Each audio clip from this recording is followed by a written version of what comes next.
E aí, moçada, tudo bem com vocês? Tenho certeza de que vocês já estão com saudade de minhas aulas presenciais, não é verdade? Hoje eu preparei uma coisa muito legal para vocês. Nós vamos continuar a tratar, né, sobre as técnicas básicas de redação. Né? Vocês vão se dar muito bem no Enem se vocês observarem aqui as dicas do professor Melquisedeque, tá certo? Então veja, hoje nós vamos continuar, né, falando sobre a redação, sobre as técnicas básicas de redação, e o tema hoje vai ser o seguinte: importância da redação para a prova do Enem. Por que a importância da redação para a prova do Enem? Porque a redação, minha gente, tem um peso muito grande na prova. Se dar bem em redação significa um meio caminho andado para a aprovação no vestibular, certo? Então nós precisamos tratar sobre esse tema, nós precisamos treinar. A partir de agora nós vamos começar a treinar essas técnicas de redação. Vocês vão começar a produzir os textos de vocês, tá certo? Isso semanalmente. Então hoje eu pretendia gravar com vocês uma videoconferência. Gravar não é? Ministrar uma aula por meio de videoconferência. Só que o meu computador está com problemas, o que me impediu de conversar pessoalmente com vocês por meio de uma videoconferência hoje. Então, o que é que ocorre? Eu resolvi gravar esta videoaula, não é? Para que vocês não fiquem sem os assuntos, né? Sem os assuntos e sejam prejudicados, tá certo? Então vamos começar a nossa aula de hoje.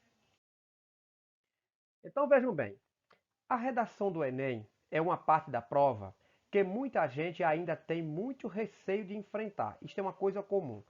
Todos os candidatos receiam a prova de redação, temem a prova de redação. E não é um bicho de sete cabeças, não. Certo? É uma coisa até simples, não é? Isso é complicado porque a maioria dos alunos não tem muita leitura, às vezes não tem aquela consciência crítica exigida pela prova, não tem uma leitura, um nível de leitura suficiente para interpretar a questão e assim sucessivamente. Então, esses problemas nós vamos ter que resolvê-los, tá bom? Então, as explicações podem ser as mais variadas possíveis. Então, os alunos têm medo, né? Por exemplo, por que tem medo, né? É porque às vezes não tem segurança quanto ao formato do texto exigido. Qual é o formato de texto, né, que o Enem exige? O Enem exige um texto dissertativo, argumentativo, em prosa. Então não adianta você chegar lá com versos ou narrando uma história, né? Ou com uma poesia. Não vai colocar essas coisas lá porque não vai funcionar. Então o formato é dissertativo argumentativo. O seu texto tem que seguir a ordem, certo? Introdução, desenvolvimento, conclusão. Problema, a sua opinião acerca do problema e a resolução e como resolver o problema. É isso que o Enem pede, que exige, tá certo? Então veja, a primeira coisa que os alunos temem, né? Eles não têm segurança com relação ao formato de texto, né, exigido pela prova. A outra é dificuldade de encontrar bons argumentos, né? Eu vejo lá, me deparo com um tema e eu não sei argumentar, e agora o que é que eu vou fazer, né? Como é que eu vou argumentar acerca desse problema? Esse problema é muito sério, não li nada sobre isso. Então, as dificuldades são enormes com relação aos argumentos, né? Ao que é que eu vou dizer para defender o meu ponto de vista. Mostrar um significativo repertório de conhecimento, é preciso que eu tenha conhecimento. Apresentar uma solução objetiva para o problema tratado. Então aqui são as explicações dos alunos para o seu receio. Por que é que o aluno tem medo da prova de redação? Não é?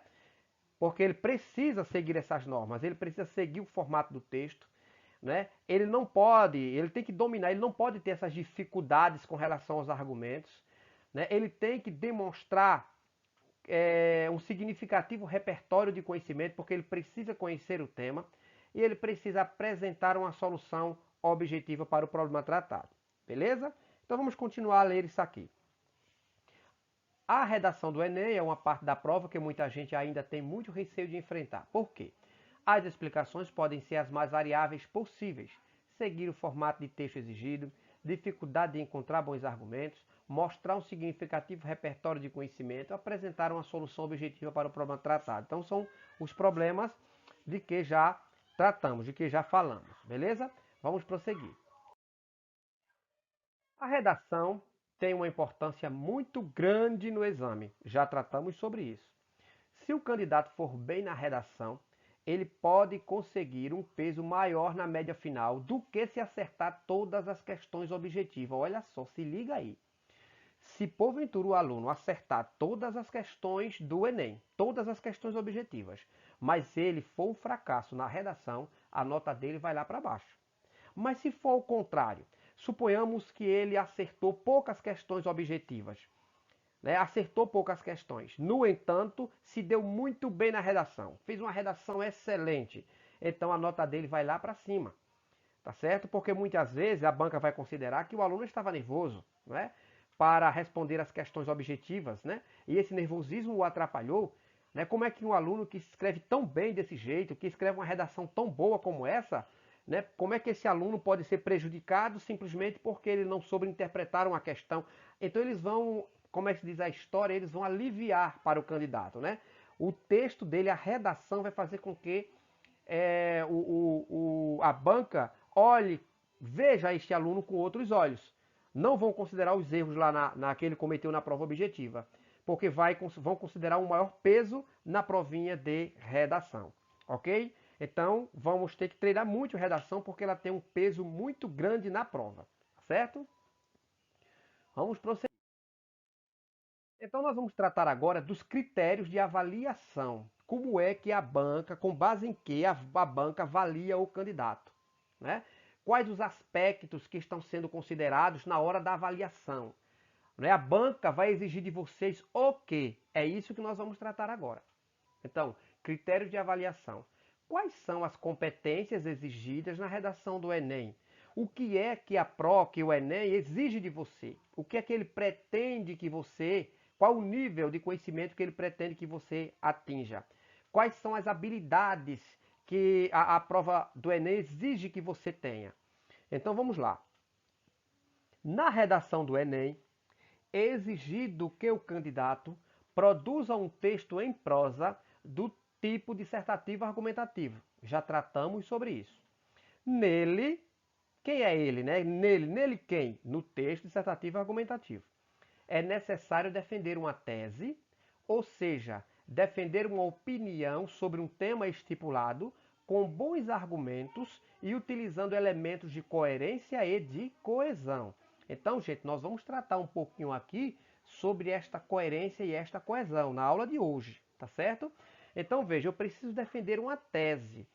Então, muitas vezes a gente não sabe o que é uma tese, a gente tem que inculcar isso, né, em nossas mentes, em nossa cabecinha. Vocês precisam voltar lá a um videozinho, né, que eu vou publicar lá no Google Classroom, de aulas anteriores, vídeos que eu gravei anteriormente, inclusive postei na turma de vocês, tratando sobre essas técnicas de redação. Vocês precisam revisar essas técnicas novamente, tá certo?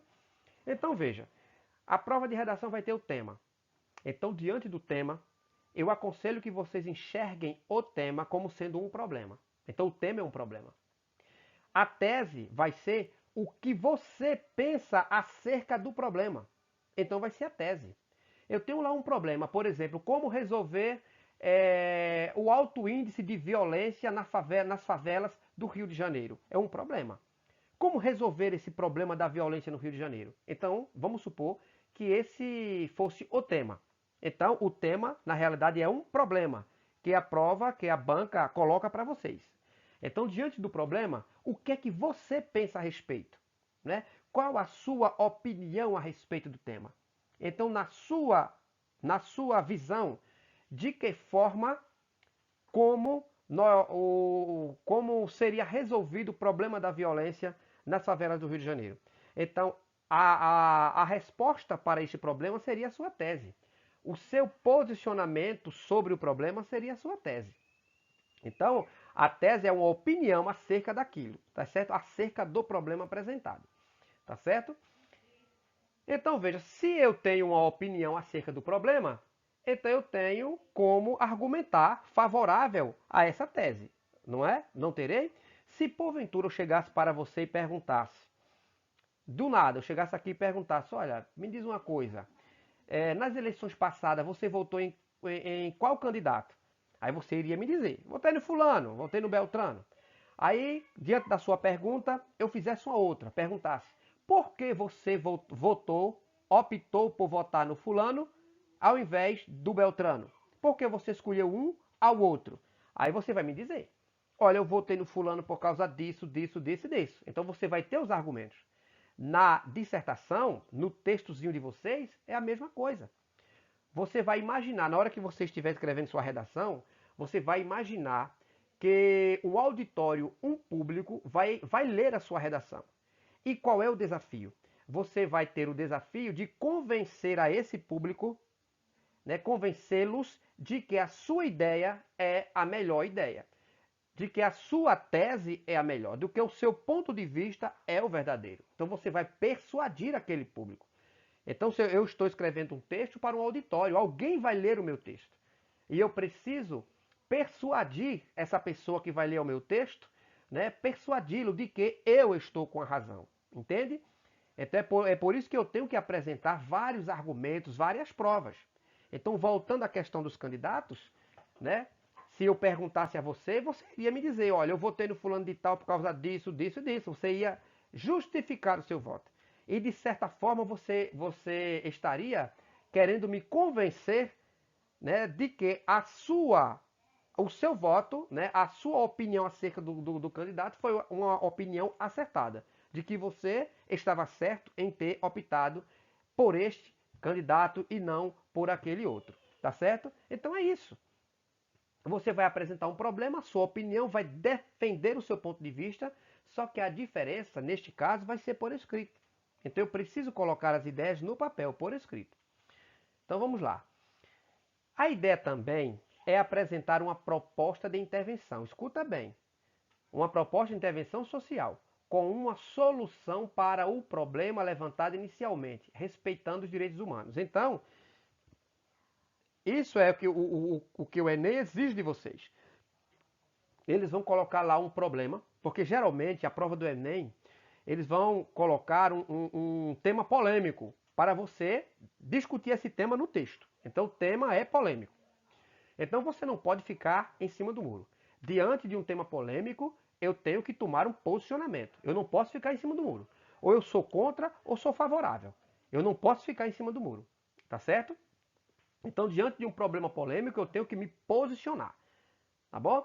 Então, veja, eles vão apresentar o problema, né? Aí a tese vai ser o que você pensa acerca do problema, que é o seu ponto de vista com relação ao problema, vai ser a sua tese. Né? Depois você vai argumentar por que é que você acha que essa sua opinião é a opinião correta. Aí você vai defender essa sua opinião e no final você vai apresentar uma solução para o problema. Não tem um problema lá em cima? Então, o problema, minha opinião acerca do problema e a solução para o problema, eu vou colocar na minha conclusão. Então, a conclusão vai ser a solução, a minha proposta de intervenção para aquele problema, beleza? Vamos prosseguir. Se fosse necessário esquematizar, o formato do texto seria o seguinte. Então, veja, tipo um esquemazinho para que vocês compreendam muito bem o que seria um texto dissertativo argumentativo. Então veja, olha, o tema. O tema, você precisa ver o tema, como eu já falei, como um problema apresentado na proposta de redação. Então, o tema vai ser o problema apresentado na proposta. E qual é a tese? A tese vai ser o quê? O meu posicionamento sobre o problema tratado.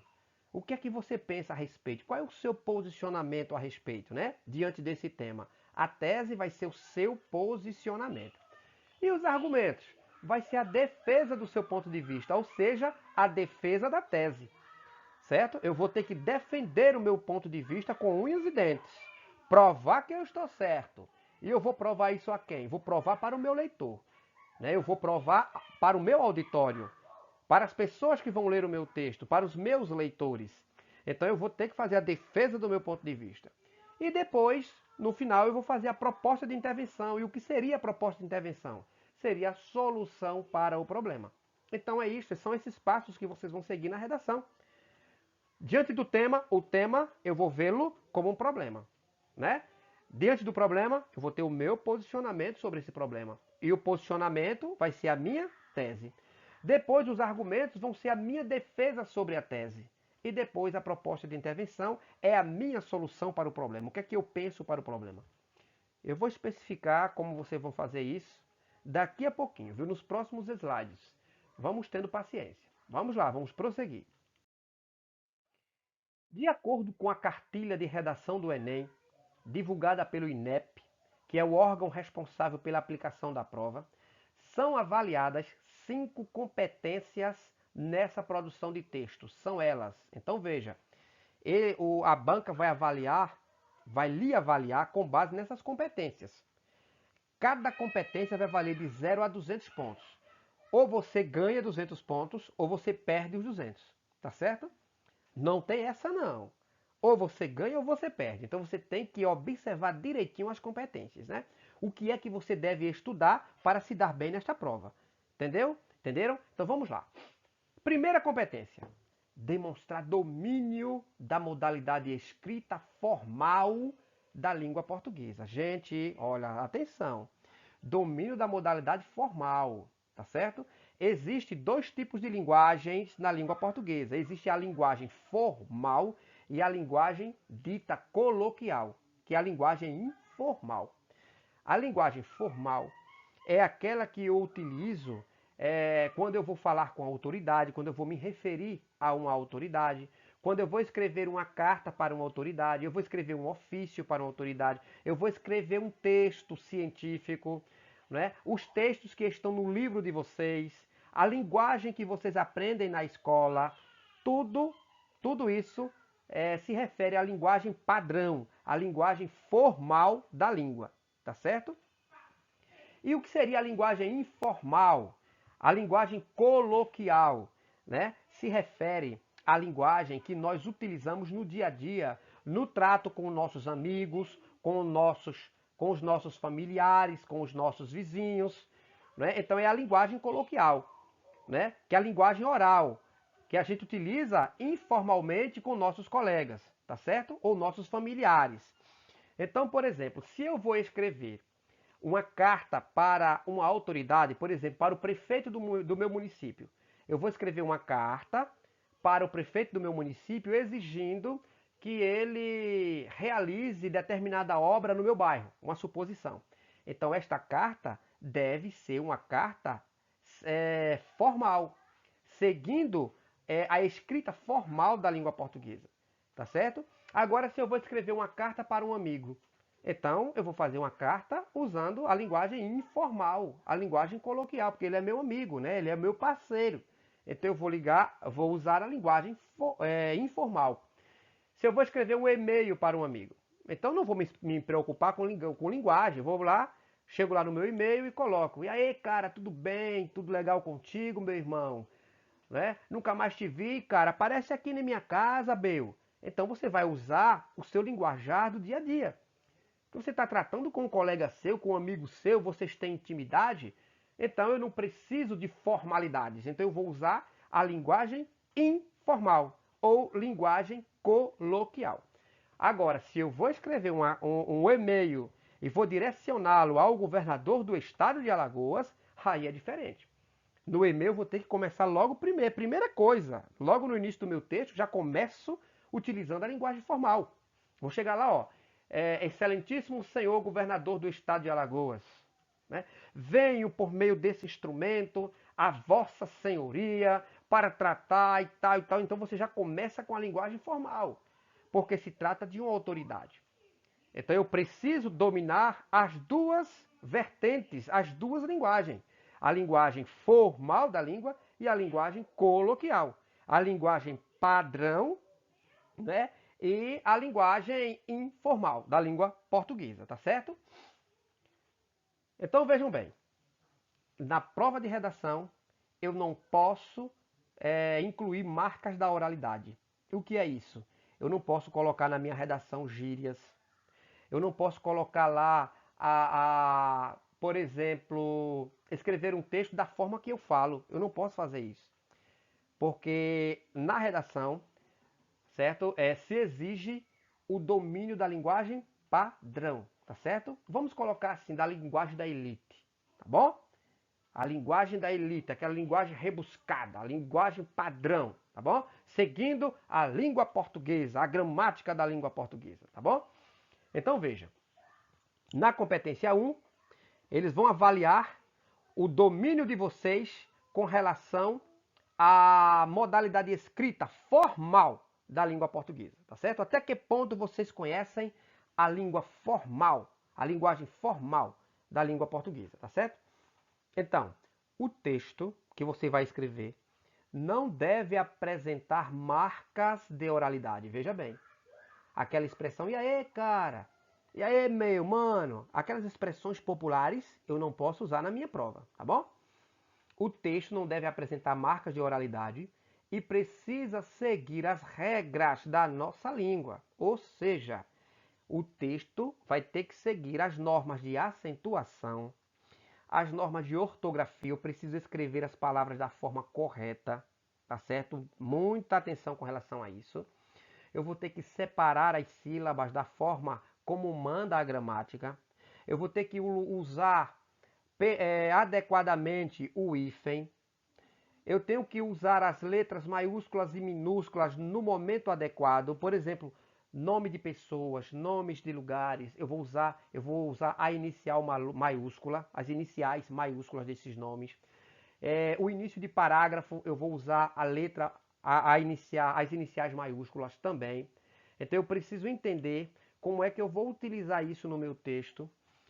A concordância verbal e nominal, a concordância do verbo, né, e do nome, concordância verbal e nominal, as flexões de nomes e verbos, a pontuação, a regência verbal e nominal, a colocação pronominal, a pontuação e o paralelismo. Todos esses assuntos nós vamos tratar por meio de videoaula ou videoconferências, tá certo? Já estão na minha lista. Vocês, inclusive, já verão que eu vou postar, inclusive, de hoje para amanhã, o assunto sobre regência verbal. Então, já ministrei esse assunto sobre regência, tá certo? E agora, eu estou ministrando esse aqui, né, que trata das técnicas de redação, mas já ministrei sobre regência. Aí, os próximos que eu vou ministrar, vou tratar, gravar uma outra videoaula sobre a regência nominal, porque eu já tratei da regência verbal. Depois trataremos das concordâncias, tá certo? Então, esses assuntos eu pretendo abordá-los em minhas próximas videoaulas ou videoconferências, tá certo? Então, veja, competência 1 é demonstrar domínio da modalidade escrita formal da língua portuguesa. Vamos para 2. Competência 2. Competência 2. Compreender a proposta de redação e aplicar conceito das várias áreas de conhecimento para desenvolver o tema dentro dos limites estruturais do texto dissertativo argumentativo em prosa. Então veja, compreender a proposta de redação. Gente, eu preciso compreender o que a prova está pedindo. Eu solicitei das turmas dos meus terceiros anos uma redação acerca do seguinte tema: o direito de votar. Como fazer dessa conquista um meio para realizar as transformações sociais que o Brasil necessita. Então os alunos se confundiram, uns falaram sobre a história do voto, né? Outros falaram sobre o momento em que o direito de votar foi conquistado. Falaram de tudo, mas não falaram sobre aquilo que realmente a proposta da redação pedia. O que esse tema pedia, né? O que a banca queria com esse tema, não é? Então, o direito de votar, olha só, como fazer dessa conquista, como fazer do voto, do direito que você conquistou de votar, como fazer desse direito ao voto que você conquistou um meio, uma ferramenta, um instrumento para transformar a sociedade. Então, falando de forma clara, como é que eu devo usar o voto para transformar a sociedade? De que forma eu vou fazer isso? Viu o problema? Então a proposta de redação pedia isso. Olha, de que forma, como é que eu, por meio do voto, o que é que eu devo fazer por meio do voto para transformar a minha realidade social? Vejam bem. Então essa era a proposta de redação. Então vocês precisam compreender a proposta de redação. não compreender a proposta de redação, fará com que você, de cara, comecem a perder 200 pontos, tá certo? Então eu preciso compreender a proposta de redação e aplicar conceitos das várias áreas de conhecimento para desenvolver o tema. Então é preciso muita leitura aí, né? Pesquisa, leitura. Então vamos prosseguir. A redação do Enem segue o formato de texto dissertativo argumentativo, isso a gente já sabe. Isso quer dizer que o candidato precisa apresentar uma tese sobre o tema proposto e defender um ponto de vista, usando exemplos, fatos históricos, citações ou até trechos de músicas e etc. Então veja, para defender o meu ponto de vista, que é a parte da argumentação, então para argumentar na minha redação eu vou utilizar, né, diversos mecanismos. Eu vou trazer a fala de um especialista, olha, segundo o doutor fulano de tal, né, e tal. Eu vou trazer falas, eu vou trazer pesquisas, dados científicos para comprovar que eu estou certo. Entende? Então eu vou argumentar com base em dados científicos, né? Eu vou apresentar exemplos, fatos históricos, eu vou citar a fala de alguém importante, de algum fera no assunto, eu vou utilizar trechos de música, eu vou utilizar os mais diversos artifícios para provar que eu estou certo, que eu estou com a razão. Beleza? Eu preciso convencer o meu leitor, eu preciso convencer o meu auditório. Beleza? Bom, vamos tratar agora da competência de número 3. Então, a competência número 3, ela vai selecionar, relacionar, organizar e interpretar informações, fatos, opiniões e argumentos em defesa de um ponto de vista. Então, esta capacidade de selecionar, relacionar, organizar, vai estar sendo testada. Eles vão testar, a banca vai testar essa sua capacidade, né? De selecionar. De selecionar o quê, professor? De selecionar as informações adequadas para a defesa do ponto de vista de vocês acerca do tema. Não é? Então, eu devo ter cuidado também, por exemplo, que muita gente erra. Eu estou aqui defendendo meu ponto de vista, aí eu trago uma fala de alguém de fora, de um especialista para o meu texto, né? Aí quando eu faço isso, quando eu trago a fala de alguém, muitas vezes eu não sei interpretar esta fala que eu coloquei. Eu coloquei ali uma fala aleatória, não soube justificar, né? Eu não soube selecionar, então este meu erro, né, esse meu equívoco vai custar 200 pontos em minha prova, 200 pontos a menos em minha prova, tá certo? Então eu preciso saber selecionar, relacionar, organizar e interpretar informações, né?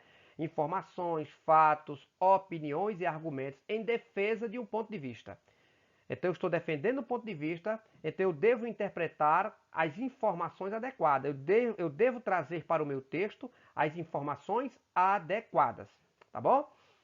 Então vejam, a ideia aqui é avaliar a capacidade de organização das ideias, trazendo clareza ao texto. Os avaliadores vão analisar a coerência dos argumentos expostos e se aquilo faz sentido. Então não adianta eu trazer para o meu texto a fala de um especialista, um bambambam no assunto, se eu não sei interpretar aquela informação ou se aquela informação não faz sentido, é uma informação que não acrescenta ao meu texto, que não significa nada. Então muitos alunos, por exemplo, colocam, não, peraí, mas o Enem exige que eu traga dados estatísticos, né? Que eu coloque a fala, eu use o argumento de autoridade, né? Eu traga a fala de alguém, de um especialista. Aí coloca a fala de alguém, desse especialista, no texto, sem nenhum sentido, sem nenhuma objetividade. Os meus argumentos no texto dissertativo argumentativo servem para justificar o meu ponto de vista. Se eu trago alguma informação que não acrescenta que não acrescenta nada às minhas justificativas, então não serve. Então não adianta, não faz sentido. Então isso com esse equívoco, como eu já falei, né, eu vou perder ponto em minha redação. Outra coisa importante avaliada é o planejamento prévio à escrita da redação. Então veja, eu não vou chegar lá na prova do Enem e já vou escrevendo o meu texto. Não, eu tenho que planejar, eu tenho que pensar um pouco sobre aquele tema, sobre aquele problema. Eu tenho que pensar sobre o problema, eu tenho que imaginar qual seria o meu ponto de vista acerca daquele problema. Eu vou ter que me definir se o problema for polêmico, né? Do tipo, para você ser contra o favorável, contra o a favor, você vai precisar se posicionar. Você não pode ficar em cima do muro, tá certo? Porque senão você não tem como você argumentar sobre algo que você tem dúvidas, de forma nenhuma, tá bom? E você também não vai convencer a ninguém, certo? Se você agir, se você pensar dessa forma. Então você não vai convencer ao auditório. Se você mesmo não tem segurança sobre o que está falando. Então, competência de número 3, né? Você vai estar sendo avaliado ou avaliada neste quesito, não é? Então vamos para o próximo slide. Competência 4. Demonstrar conhecimento dos mecanismos linguísticos necessários para a construção da argumentação. Que mecanismos seriam esses? Vamos lá, vamos prosseguir a leitura. A utilização de conjunções, vejam aí, preposições, pronomes relativos, advérbios, locuções adverbiais. Então, veja, todos esses termos conectores, que nós podemos chamar de conectores, vão contribuir para a coesão de seu texto. Por exemplo, as conjunções, elas são responsáveis por ligar um período a outro. Elas vão ligar os períodos compostos. Então, as conjunções, ela vai ligar o período A ao período B. Ela vai fazer a ligação, certo? Só que vocês precisam entender o sentido. As conjunções, ela não liga simplesmente, não é? Ela atribui sentido. Então, muitas vezes eu uso a conjunção inadequada. Aí, quando eu uso aquela conjunção que não deveria, o meu texto vai ter um outro sentido. Então, veja, quando eu falo de coesão, eu falo das ligações, dos elos entre uma palavra e outra, entre uma frase e outra, entre um período e outro. Então, esses elos, né? Esses elos são feitos, né? Pelas conjunções, pelas preposições, pelos pronomes relativos. Então, eu vou precisar aprender a usar esses mecanismos para construir o meu texto, não é? Porque, vejam bem, eu comparo o texto a uma pessoa que está fazendo, por exemplo, crochê, não é? Então, pega-se uma linha, né, com uma agulha e do nada vão construindo, né? Uma ponta que se liga a outra, que se liga, que volta novamente, aquele vai e vem, né? E vão construindo, né? Vai dando formato àquela obra, né? E vai se construindo de forma que, ao final, você tem lá uma obra acabada e nenhuma pontinha solta. Porque se tiver uma pontinha solta, alguém puxar, né? Todo o trabalho será perdido. Então a mesma coisa é o texto, certo? Então o texto é esse vai e vem, né? Uma palavra se liga a uma palavra anterior, que se liga à posterior, né? Um parágrafo que eu estou tratando aqui, ele tem conexão com o parágrafo anterior, né? Que vai ter conexão com o subsequente, e assim vai. O texto é esse vai e vem. E eu vou construindo uma relação de sentido, tá certo? Eu vou construir essa relação e nada pode ficar solto. Então é por isso que vocês devem atentar para esses mecanismos de coesão, tá certo? Que são chamados de conectores, né? Quais são os conectores? As conjunções, as preposições, os pronomes relativos. Então, isso será analisado pela competência 4 na provinha do Enem. Então, a competência 4 vai exigir que vocês tenham domínio sobre isso. Que esses assuntos também nós precisaremos tratar nas próximas videoaulas, nas próximas videoconferências, beleza? Então vamos agora para a competência 5. Então veja, aqui na competência 5, né, elaborar a proposta de intervenção para o problema abordado que respeita os direitos humanos. Olha só, tem que ser uma proposta de intervenção possível e que respeite os direitos humanos. Logo após a defesa de uma tese, com os argumentos, é preciso apresentar uma proposta de intervenção, que seria a solução para o problema. Ou seja, uma solução para o problema, né? ela deve ser coerente com as ideias defendidas. O ideal é que ela não seja genérica ou difícil de ser alcançada. Os detalhes são muito importantes nessa parte. Por isso é fundamental especificar como colocar em prática essas soluções. Vale lembrar que essa proposta de intervenção deve respeitar os direitos humanos, ou seja, não romper com os valores de cidadania, liberdade, solidariedade e direitos culturais. Então veja, eu não posso apresentar uma proposta de solução do problema, uma proposta que fira os direitos humanos. Por exemplo, suponhamos que eu estivesse tratando sobre violência, né, e como resolver o problema da violência. Aí quando chega lá na solução eu coloco, olha, bandido bom é bandido morto. É necessário criar no Brasil a pena de morte para esses bandidos. Então se eu opto por este caminho, a minha redação vai ser zerada, viu, nesse quesito. Então aqui eu vou perder 200 pontos. Se eu não tiver a minha dissertação, o meu texto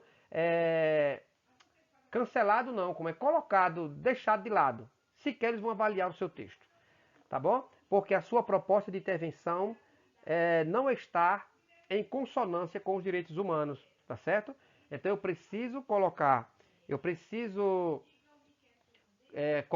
uma proposta de intervenção possível, não pode ser uma proposta fictícia. E ela deve estar de acordo com os valores de cidadania, os valores de liberdade, solidariedade, direito cultural. Então eu tenho que respeitar esses quesitos para fazer a minha proposta de intervenção. Então eu não vou propor qualquer coisa. Nós vamos tratar sobre isso daqui a pouco, beleza? Então veja, atentem para esse aspecto. O que pode zerar a redação? Né? O que eu devo tomar o cuidado para não fazer, porque se eu o fizer, a minha redação receberá nota 0. Então, por exemplo, fuga ao tema. Então lá, a proposta da redação está pedindo uma coisa, você não entendeu e está falando de outra completamente diferente. Então essa fuga ao tema vai atribuir nota 0 à minha redação. Não obediência à estrutura dissertativa argumentativa. Então vamos supor que eu comece a minha redação narrando fatos. Começo narrando, então eu já estou fugindo da estrutura do meu texto dissertativo argumentativo. Então, não é argumentar, aliás, na estrutura do texto dissertativo argumentativo, eu não posso iniciar uma narração, uma narrativa. Vou estar narrando, é um outro tipo de texto. Narração é um outro tipo de texto. Então, eu preciso obedecer a essa estrutura dissertativa argumentativa, com introdução, desenvolvimento e conclusão. Eu tenho que seguir isso à risca. Extensão de até 7 linhas. Você vai escrever seu texto e coloca lá até 7 linhas. Então, eles não vão considerar. Acima de 7 linhas, se o que você escreveu tiver algum tipo de sentido, eles ainda avaliam. Se não, é 0. Cópia integral de textos motivadores da proposta de redação. Por exemplo, é comum na prova do Enem eles colocarem os textos motivadores. Colocam o tema e alguns textos com opiniões contrárias, favoráveis, ou eles colocam dados científicos acerca do tema. Isso eles fazem para que vocês possam ter uma ideia do que falar, não é? É apenas para ajudá-lo na argumentação. Mas vocês não podem copiar esse texto ou fragmento desse texto e colocar na redação de vocês. Não pode fazer isso. Esses textos motivadores servem apenas para ajudá-lo, né, para que você possa raciocinar, para direcionar o seu raciocínio acerca do tema, para você entender a proposta da redação e não correr o risco de fugir ao tema. Serve para isso. Serve para ajudá-lo a fazer a sua prova. Então você não pode pegar parte do texto desse textos motivadores. Se você colocar esses textos, né, no corpo de sua redação, você pode ter uma nota 0, tá bom? Um outro aspecto que também zera a sua redação: impropérios, coisas impróprias, desenhos e outras formas propositais de anulação, tais como os números ou sinais gráficos fora do texto. Então veja, alguns alunos têm o hábito de, na hora que está pensando, né, na hora de estar fazendo a prova, eles começam a desenhar, né, tem aquela mania de estar riscando a prova todinha, certo? Eu já tive alunos desse jeito, né? Com essa mania. Ele aqui fazendo a prova, pensando e rabiscando a prova. Eu recebi a prova cheia de desenhos, cheia de rabiscos, né? Então, se você fizer isso, qualquer sinal, qualquer rabisco que você fizer no corpo da prova, ela receberá nota 0. Então, você não pode fazer nada em sua prova, nenhum desenho, nem nada, tá certo? Você vai fazer na sua prova aquilo que está sendo pedido pela prova, tá bom?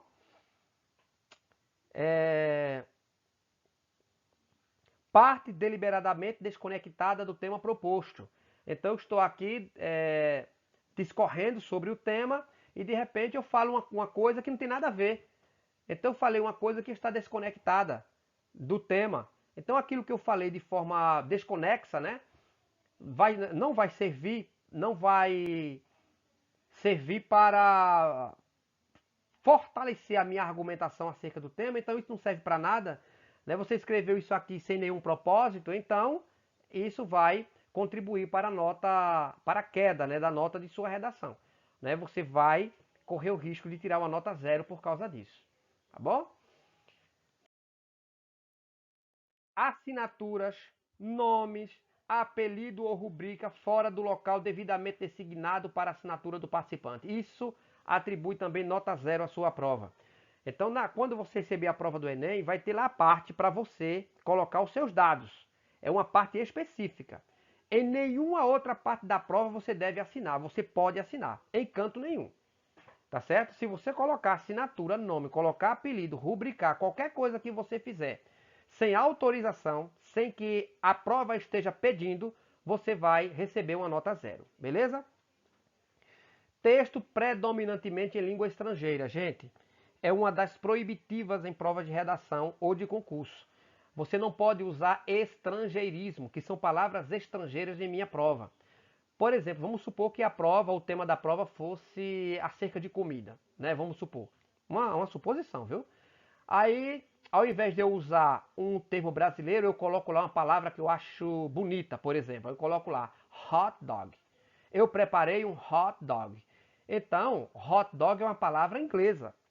Então, é uma palavra estrangeira. E eu não posso usar o estrangeirismo em minha redação, certo? Então, eu vou usar lá cachorro quente. Eu vou usar lá, ao invés de sanduíche, né, eu vou ter que usar uma outra coisa brasileira. Sanduíche é uma palavra inglesa. Então eu não vou usar isso. Eu tenho que usar o nome desses alimentos na linguagem, na língua portuguesa. Tá certo? Eu não posso usar estrangeirismos em minha prova, tá bom? E a depender do quantitativo de estrangeirismo que eu utilizar, a minha redação pode ser zerada, viu? Então vamos ter cuidado. Uma outra coisa, folha de redação em branco, mesmo que haja texto escrito na folha de rascunho. Então vamos supor que você perdeu muito tempo rascunhando o seu texto e não teve tempo de passar a limpo. Aí você entregou a folha de redação em branco, mas foi com o rascunho em anexo. Vai ser zerado. Eles não vão avaliar o seu rascunho. Eles só vão avaliar aquilo que você escreveu na folha de redação em branco, na folha oficial. Não adianta escrever no rascunho, porque eles não vão considerar o rascunho, tá certo? Vamos ao próximo passo. Também é atribuída nota 0 à redação que fuja ao tema ou à tipologia textual, já tratamos sobre isso. Isto é, que não seja um texto dissertativo argumentativo. O 2, que apresente impropérios, já tratamos sobre isso. Desenhos ou outras formas propositais de anulação.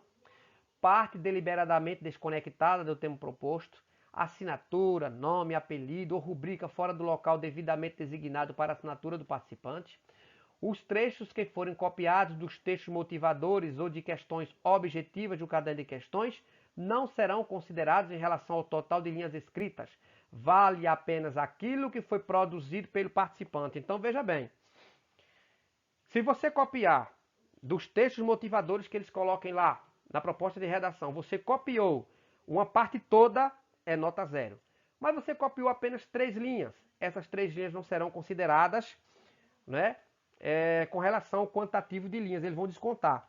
Porque, veja, a sua redação, você deve organizar a redação de forma que ela não tenha menos de 24 e nem ultrapasse as 30 linhas. Então, a sua redação ela deve ter entre 24 e 30 linhas. Não pode ter 23. Se ela tiver 23 linhas, você perde ponto. E se ela tiver 31 linhas, você perde ponto também. Então, a sua redação ela tem um limite máximo de 30 linhas, mínimo 24 linhas. Então, você tem que fazer o seu texto, que seu texto fique com esse quantitativo, entre 24 e 30 linhas, beleza? Então, se você copiou alguma coisa lá do texto motivador, vamos supor, e que você escreveu 24 linhas, você olhou assim, tá, rapaz, eu escrevi 24 linhas, exatamente 24 linhas. Mas a banca observou que você copiou um trechozinho lá do texto motivador. Então, vamos supor 3 linhas. Aí ela vai descontar essas 3 linhas e você vai ficar apenas com 21 linhas, né? 22 linhas no seu texto. Então, vai ficar com um número de linhas menor do que o exigido pela prova. E você vai perder ponto por causa disso. Então, é preciso muita atenção, tá certo? E organização para não incorrer nesses erros, tá certo? Então, outras considerações importantes, desvios gramaticais. Olha só, você não pode cometer aqueles erros. Então, a gente vai ter que treinar muito para que esses desvios não aconteçam. É fundamental tomar cuidado com respeito à norma padrão. Vejam bem, a norma padrão da língua portuguesa, a linguagem formal. 200 pontos dos 1000 da prova são destinados à conferência de itens como o uso de concordâncias adequadas, acentuação, pontuação e regência, por exemplo. Uma releitura do texto ao final da prova pode evitar alguns deslizes por falta de atenção. Então vocês têm que ter muito cuidado com relação a isso, tá bom?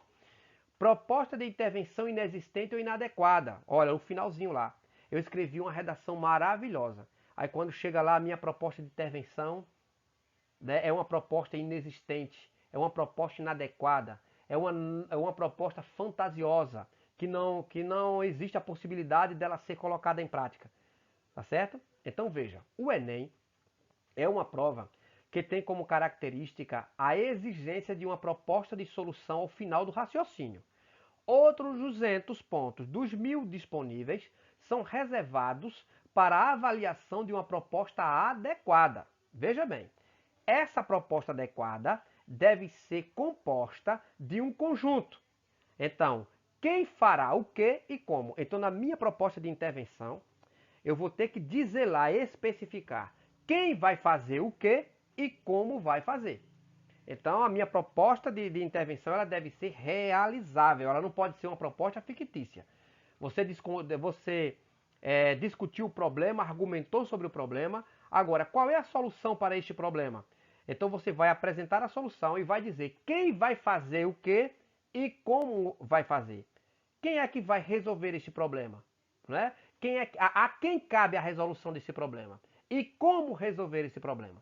Então você vai ter que deixar isso de forma clara na sua redação, tá certo? Na sua proposta de intervenção, na sua conclusão. Beleza? Fuga ao tema. Veja bem, eu não posso fugir do meu tema. Os temas da prova geralmente vêm com comandos bastante claros. É fácil identificar o que deve ser desenvolvido. Em um tema como a persistência da violência contra a mulher, por exemplo, basta que não seja esquecida nenhuma palavra-chave para que a redação seja considerada dentro do tema. Será importante tratar da persistência, de violência e de mulher.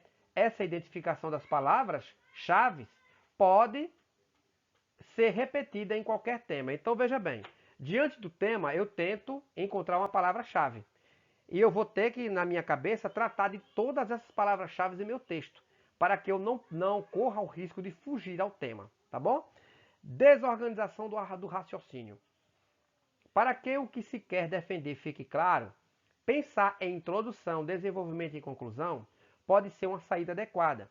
Não adianta ter boas ideias, mas não conseguir transmiti-la.